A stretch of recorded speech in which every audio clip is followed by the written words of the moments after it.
बड़का समाचार के बाद अब बे रहे खबर छत्तीसा के।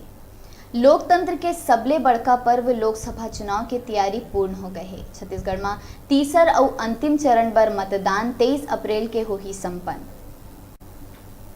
मतदान बर बलरामपुर जिला में जिला प्रशासन पूरा तैयारी कर लिए है। पोलिंग पार्टी ला मतदान स्थल पर सामग्री के संग रवाना कर दे है। बलरामपुर जिला में लगभग 5.5 लाख मतदाता बर 664 पोलिंग बूथ बनाए गए हैं।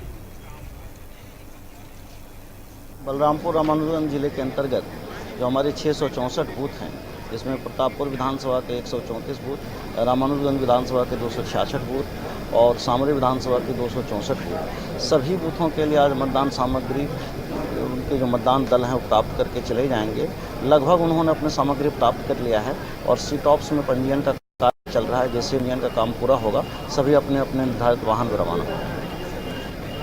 सभी दल के लिए सुरक्षा की व्यवस्था, वाहन की व्यवस्था, उनके मॉनिटरिंग की व्यवस्था, सीटॉप में ट्रैकिंग की व्यवस्था, मतदान स्थल पर तमाम जो एएमएफ की व्यवस्था है वो सभी व्यवस्थाएं सुनिश्चित की जा चुकी हैं। मतदान दल ईवीएम मशीन और वीवीपैट मशीन के संग मतदान स्थल पर भारी सुरक्षा व्यवस्था के संग रवाना कर दिए गए थे। सुरक्षा के भी व्यापक इंतजाम करे गए हैं। बलरामपुर ले डिजिटल रिपोर्टर अरुण सोनी की रिपोर्ट।